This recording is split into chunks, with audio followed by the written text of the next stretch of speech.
News hour morning ಎಡಿಷನ್ಗೆ ಮತ್ತೆ ಸ್ವಾಗತ. Congress ticket ಘೋಷಣೆಗೆ ಕೌಂಟ್ ಡೌನ್ ಸ್ಟಾರ್ಟ್ ಆಗಿದೆ. ನಿನ್ನೆ ರಾತ್ರಿ ದೆಹಲಿಯಲ್ಲಿ ಕಾಂಗ್ರೆಸ್ ಟಿಕೆಟ್ ಮೀಟಿಂಗ್ ನಡೀತಾ ಇದ್ದು 17 ಕ್ಷೇತ್ರಗಳ ಹೆಸರು ಹೈಕಮಾಂಡ್ ಫೈನಲ್ ಮಾಡಿದೆ. ಇವತ್ತು ಸಂಜೆನೆ ಆ 17 ಹೆಸರುಗಳ ಘೋಷಣೆಯಾಗುತ್ತಾ? 17 ಕ್ಷೇತ್ರಗಳ ಅಭ್ಯರ್ಥಿಗಳು ನಿನ್ನೆಯ ಸಭೆಯಲ್ಲಿ ಫೈನಲ್ ಆಗಿದ್ದಾರೆ. ದೆಹಲಿಯಲ್ಲೇ ಬೀಳ್ಬಿಟ್ಟಿದ್ದಾರೆ ಸಿದ್ದರಾಮಯ್ಯ, ಡಿಕೆಶಿ. ಈಗಾಗಲೇ 7 ಕ್ಷೇತ್ರಗಳಿಗೆ ಘೋಷಣೆ ಆಗಿದೆ. 17 ಕ್ಷೇತ್ರಗಳಿಗೆ ಘೋಷಣೆಯಾಗುತ್ತೆ ಇವತ್ತು ಸಾಯಂಕಾಲ ಅಂತ ಹೇಳಲಾಗ್ತಾ ಇದೆ. 4 ಕ್ಷೇತ್ರ ಪೆಂಡಿಂಗ್ ಇಟ್ಕೊಂಡಿದ್ದಾರೆ. ಆ 4 ಕ್ಷೇತ್ರ ಬಳ್ಳಾರಿ, ಕೋಲಾರ, ಚಿಕ್ಕಬಳ್ಳಾಪುರ, ಚಾಮರಾಜನಗರ. ಯಾವುದೇ ಗೊಂದಲ ಆಗಬಾರ್ದು, ಅಸಮಾಧಾನ ಆಗಬಾರ್ದು ಅನ್ನೋದನ್ನ ಗಮನದಲ್ಲಿಟ್ಕೊಂಡು ಸೀಟು ಹಂಚಿಕೆ ಮಾಡೋದಕ್ಕೆ ಕಾಂಗ್ರೆಸ್ ಪ್ರಯತ್ನ ಪಟ್ಟಿದೆ. ಟಿಕೆಟ್ಗೆ ಪಟ್ಟು ಹಿಡಿದಿರೋ ಆಕಾಂಕ್ಷಿಗಳಿಂದ ದೆಹಲಿ ರೌಂಡ್ಸ್ ಅಂತೂ ಇದ್ದೇ ಇದೆ. ಇವತ್ತು ಮತ್ತೊಂದು ಸುತ್ತಿನ ಸಭೆ ಮಾಡಿ ಅಧಿಕೃತ ಪಟ್ಟಿ ಘೋಷಣೆಯಾಗುತ್ತೆ.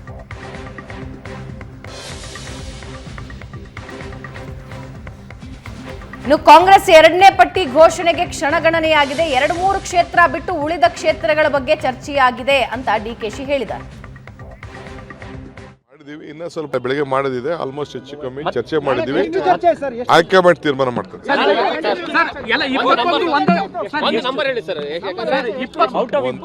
2-3 ಸೀಟ್ ಬಿಟ್ರೆ ಮಿಕ್ಕಿದೆಲ್ಲ ಆಲ್ಮೋಸ್ಟ್ ಡಿಸ್ಕಷನ್ ಆಗಿದೆ.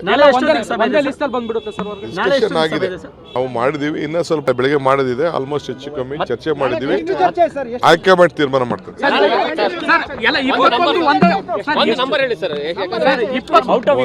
2-3 ಸೀಟ್ ಬಿಟ್ರೆ ಮಿಕ್ಕಿದೆಲ್ಲ ಆಲ್ಮೋಸ್ಟ್ ಡಿಸ್ಕಷನ್ ಆಗಿದೆ. ಡಿಸ್ಕಷನ್ ಆಗಿದೆ, ನಾವು ಮಾಡಿದ್ವಿ. ಪ್ರಶಾಂತ್, 17 ಕ್ಷೇತ್ರಗಳ ಪಟ್ಟಿ ಇವತ್ತು ಫೈನಲ್ ಆಗುತ್ತೆ, ರಿಲೀಸ್ ಆಗುತ್ತೆ ಅಂತ ಹೇಳಲಾಗ್ತಾ ಇದೆ. ಆ ಲಿಸ್ಟ್ ನೋಡಿದ್ರೆ ಹೇಗೆ ಅನ್ನಿಸ್ತಿದೆ? ನಿನ್ನೆ 21 ಕ್ಷೇತ್ರಗಳ ಬಗ್ಗೆ ಚರ್ಚೆ ನಡೆದಿದೆ. ಅದರಲ್ಲಿ 4 ಪೆಂಡಿಂಗ್ ಇಡಲಾಗಿದೆ. ಚಾಮರಾಜನಗರ ಸುನೀಲ್ ಬೋಸ್ ಹೆಸರನ್ನು ಕಳಿಸಲಾಗಿತ್ತು. ಹೈಕಮಾಂಡ್ ಸುನೀಲ್ ಬೋಸ್ ಹೆಸರನ್ನು ಫೈನಲ್ ಮಾಡಿಲ್ಲ. ಇಂಟ್ರೆಸ್ಟಿಂಗ್. ಮಾದೇವಪ್ಪನವ್ರನ್ನೇ ಕಣಕ್ಕೆ ಕಳಿಸ್ತಾರ ಅಥವಾ ಇನ್ನೂ ಬೇರೆ ಯಾರಾದರೂ ಕ್ಯಾಂಡಿಡೇಟ್ ಕೊಡ್ತಾರೆ. ಕೋಲಾರ ಫೈನಲ್ ಆಗಿಲ್ಲ. ನಾವು ಆಗಲೂ ಕೂಡ ಚರ್ಚೆ ಮಾಡಿದ್ವಿ. BJP ಅದನ್ನು JDSಗೆ ಬಿಟ್ಟು ಕೊಡ್ತಾ ಇರೋದ್ರಿಂದ ಕೋಲಾರಕ್ಕೆ ಯಾರು ಅಂತಕ್ಕಂಥದ್ದು ಫೈನಲ್ ಆಗಿಲ್ಲ. ಚಿಕ್ಕಬಳ್ಳಾಪುರಕ್ಕೊಂದು ಅಚ್ಚರಿಯ ಅಭ್ಯರ್ಥಿಯನ್ನು BJPಯಿಂದ ತಂದು ಕೊಡಬೇಕು ಅಂತಕ್ಕಂಥ ಒಂದು ಪ್ರಯತ್ನ ಕೂಡ ನಡೀತಾ ಇದೆ. ಸಿದ್ದರಾಮಯ್ಯ ರಕ್ಷಾರಾಮಯ್ಯ ಪರವಾಗಿ ಕೂಡ ಬ್ಯಾಟ್ ಬೀಸ್ತಾ ಇದ್ದಾರೆ. ಬಳ್ಳಾರಿ ಫೈನಲ್ ಆಗಿಲ್ಲ. ತುಕಾರಾಮ್ ಅವರಿಗೆ ನಿಂತ್ಕೊಳ್ಳಿ ಅಂತಕ್ಕಂಥದ್ದನ್ನು ಹೇಳಲಾಗ್ತಾ ಇತ್ತು. ಬಟ್ ಅವ್ರಿಗೆ ಮನಸ್ಸಿಲ್ಲ ಬಳ್ಳಾರಿ ಕ್ಷೇತ್ರದಿಂದ ಕಾರಣದಿಂದ ಯಾರಿಗೆ ಟಿಕೆಟ್ ಅಂತಕ್ಕಂಥದ್ದು 4 ಕ್ಷೇತ್ರದಲ್ಲಿ ಪೆಂಡಿಂಗ್ ಇದೆ. ಉಳಿದದ್ದು ಒಂದೊಂದೇ ತೆಗೆದುಕೊಂಡ್ರೆ ಬಾಗಲಕೋಟೆಯಿಂದ ತೆಗೆದುಕೊಳ್ಳೋಣ. ಬಾಗಲಕೋಟೆಯಲ್ಲಿ ವೀಣಾ ಕಾಶ್ಯಪ್ನವ್ರಿಗೆ ಕೊಟ್ಟರೆ ಕಾಶ್ಯಪ್ನವರು ಇಳ್ಕಲ್ ಬಿಟ್ಟು ಹೊರಗಡೆ ಪ್ರಭಾವ ಇಲ್ಲ ಅನ್ನೋದು ಕೂಡ ಒಂದು ಸಮಸ್ಯೆ. ಹೀಗಾಗಿ ಶಿವಾನಂದ ಪಾಟೀಲ್ರನ್ನು ಕರ್ಕೊಂಡು ಬಂದು ಅವರ ಮಗಳಿಗೆ ಸಂಯುಕ್ತ ಪಾಟೀಲ್ಗೆ ಟಿಕೆಟ್ ಕೊಡಬೇಕು ಅಂತಕ್ಕಂಥದ್ದು ಒಂದು ಹೊರಗಿನವ್ರು ಹೌದು. ಆದರೆ ಶಿವಾನಂದ ಪಾಟೀಲ್ರಿಗೆ ಚುನಾವಣೆ ಹೇಗೆ ಮಾಡೋದು? ಪಂಚಮಸಾಲಿ ಸಮುದಾಯದ ಬರ್ತಾರೆ. ಅವರ ಅನೇಕ ಮಾಮಗಳು, ಕಾಕಾಗಳು, ಬೀಗರು ಎಲ್ಲ ಬಾಗಲಕೋಟೆ ಜಿಲ್ಲೆಯಲ್ಲೇ ಇದ್ದಾರೆ. ಅವರು ತಿಕೋಟಾದವರಾದರೂ ಕೂಡ ಬಸವನ ಬಾಗೇವಾಡಿಯಲ್ಲಿ ಹೋಗಿ ಗೆದ್ದಿದ್ರು. ಅದೇ ರೀತಿ ಅವರು ಬಾಗಲಕೋಟೆಯನ್ನು ಗೆಲ್ಲಿಸ್ಕೊಡ್ಲಿ ಅಂತಕ್ಕಂಥ ಕಾರಣದಿಂದ ಸಂಯುಕ್ತ ಪಾಟೀಲ್ಗೆ ಟಿಕೆಟನ್ನು ಕೊಡಲಾಗಿದೆ. ಅಜಯ್ ಕುಮಾರ್ ಸರ್ನಾಯಕ್ ಮತ್ತು ವೀಣಾ ಕಾಶ್ಯಪ್ನವರ್ ಈ 2 ಹೆಸರುಗಳು ಆಗಿಲ್ಲ. ಚಿಕ್ಕೋಡಿಗೆ ಪ್ರಿಯಾಂಕ್ ಜಾರಕಿಹೊಳಿ, ಸತೀಶ್ ಜಾರಕಿಹೊಳಿ ಅವರ ಪುತ್ರಿ, ಅವ್ರಿಗೆ ಟಿಕೆಟ್ ಆಗಿದೆ. ಅಲ್ಲಿ ಏನಾಗುತ್ತೆ ಅಂತಕ್ಕಂಥದ್ದು ಒಂದು ಸ್ವಲ್ಪ ನೋಡ್ಬೇಕು. ಯಾಕಂದರೆ ಜಾರಕಿಹೊಳಿ ಕುಟುಂಬಕ್ಕೂ ಲಕ್ಷ್ಮಣ್ ಸವದಿ, ಕಾಗೆ ಅವ್ರಿಗೂ ಅಷ್ಟಕ್ಕಷ್ಟೇ. ಲಕ್ಷ್ಮಣ್ ಸವದಿ ಎಷ್ಟರ ಮಟ್ಟಿಗೆ ಕಾಂಗ್ರೆಸ್ ಕ್ಯಾಂಡಿಡೇಟನ್ನು ಬೆಂಬಲಿಸ್ತಾರೆ.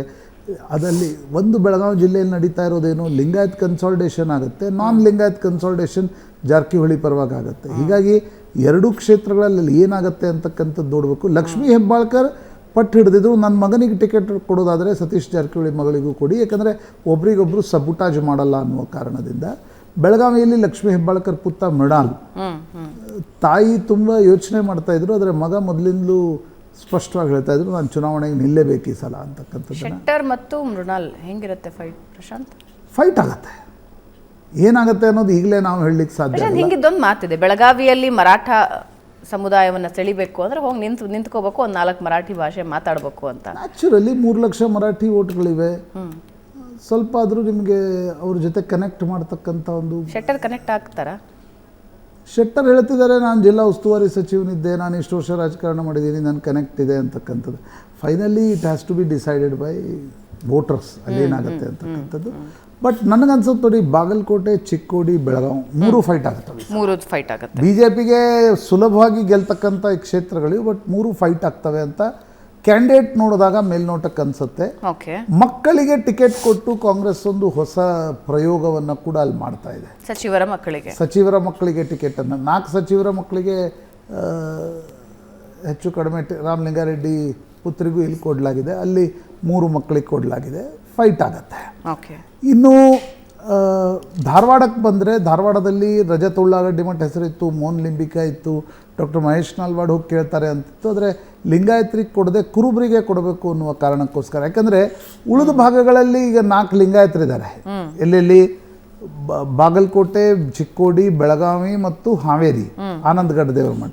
ಆ ಕಾರಣದಿಂದ ಒಂದು ಕುರುಬರಿಗೆ ಕೊಡಬೇಕು. ಒಂದು SC ಸೀಟ್ ಇದೆ, ಮೀಸಲು ಕ್ಷೇತ್ರ. ಅಲ್ಲಿ ಈಗಾಗಲೇ ರಾಜು ಅಲ್ಗೂರ್ ದಲಿತ ರೈಟ್ ಫೈನಲ್ ಮಾಡಲಾಗಿದೆ. ಕುರುಬ ಒಂದು ಕೊಟ್ಟರೆ ಕಾಂಗ್ರೆಸ್ಗೆ ಅನಿಸ್ತಾ ಇದೆ ತನ್ನ ವೋಟ್ ಬ್ಯಾಂಕ್ ಗಟ್ಟಿ ಆಗುತ್ತೆ ಅಂತಕ್ಕಂಥದ್ದು. ದಲಿತ ರೈಟ್, ಕುರುಬ, ಮುಸ್ಲಿಂ ಇದ್ದೇ ಇದ್ದಾರೆ, ಜೊತೆಗೆ ಪಂಚಮಸಾಲಿಗಳು ಕೂಡ ವೋಟನ್ನು ಕೊಟ್ಟರೆ ಒಂದು ಗಟ್ಟಿ ಆಗತ್ತೆ ಅನ್ನುವ ಕಾರಣಕ್ಕೋಸ್ಕರ ಅಲ್ಲಿ ವಿನೋದ್ ಅಸೂಟಿಗೆ ಟಿಕೆಟನ್ನು ಕೊಡಲಾಗಿದೆ.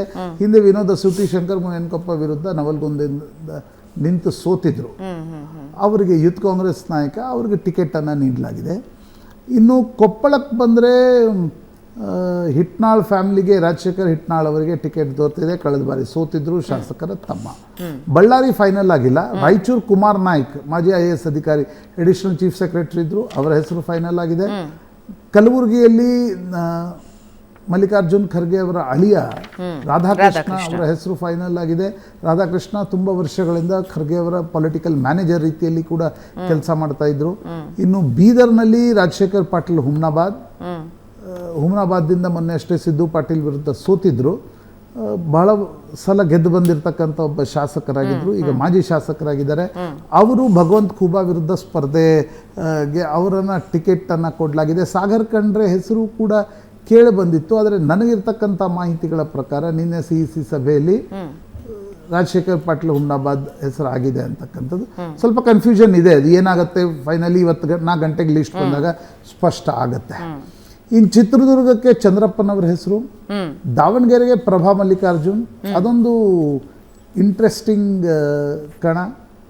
BJPಯವರೇ ಹೇಳ್ತಿರುವ ಪ್ರಕಾರ ದಾವಣಗೆರೆ ಈ ಬಾರಿ BJPಗೆ ಸುಲಭ ಇಲ್ಲ. ಗಾಯತ್ರಿ ಸಿದ್ದೇಶ್ ನಿಂತ ಇದ್ದಾರೆ. ಅದು ನನಗನ್ಸುತ್ತೆ ಫೋಟೋ ಫಿನಿಶ್ ಆಗುತ್ತೆ ಈ ಕ್ಷೇತ್ರ. ಯಾಕಂದರೆ ಹಿಂದೆ 2014ರಲ್ಲಿ ಸಿದ್ದೇಶ್ ಮತ್ತು ಶಾಮನೂರ್ ಕುಟುಂಬದಿಂದ ಮಲ್ಲಿಕಾರ್ಜುನ್ ನಿಂತಾಗ 19,000 ಮತಗಳ ಅಂತರದಿಂದ ಸಿದ್ದೇಶ್ ಅವರು ಗೆದ್ದಿದ್ರು. ಈ ಬಾರಿ ಸೊಸೆಯೇಂದ್ರ ಕಣ. ಬೆಂಗಳೂರಿನ 3 ಸೀಟ್ಗಳ ಫೈನಲ್ ಆಗಿವೆ. ರಾಜೀವ್ ಗೌಡ ಬೆಂಗಳೂರು ಉತ್ತರದಿಂದ, ಶೋಭಾ ಕರಂದ್ಲಾಜೆ ವಿರುದ್ಧ, PC ಮೋಹನ್ ವಿರುದ್ಧ ಮನ್ಸೂರ್ ಅಲಿ ಖಾನ್, ರೆಹಮಾನ್ ಖಾನ್ ಪುತ್ರ.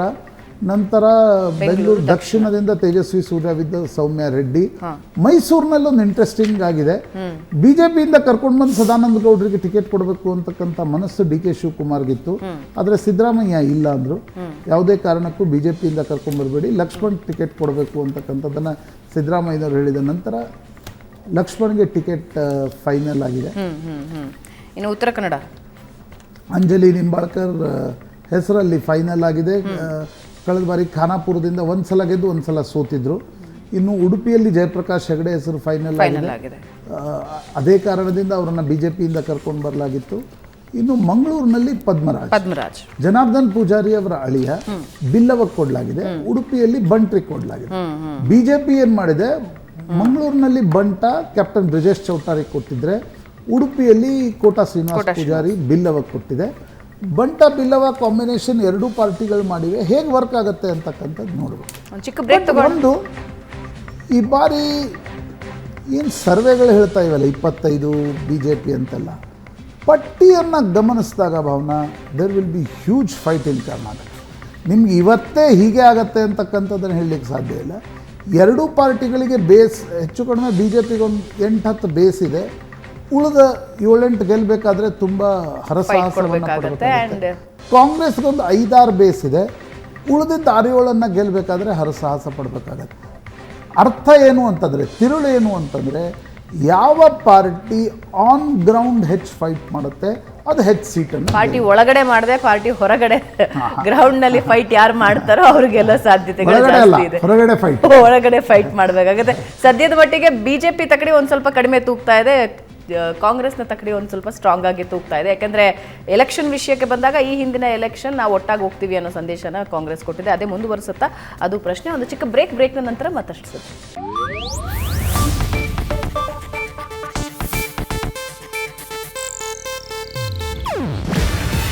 ಇದು ಏಷ್ಯಾನೆಟ್ ನ್ಯೂಸ್ ನೆಟ್ವರ್ಕ್ ಪ್ರಸ್ತುತಿ.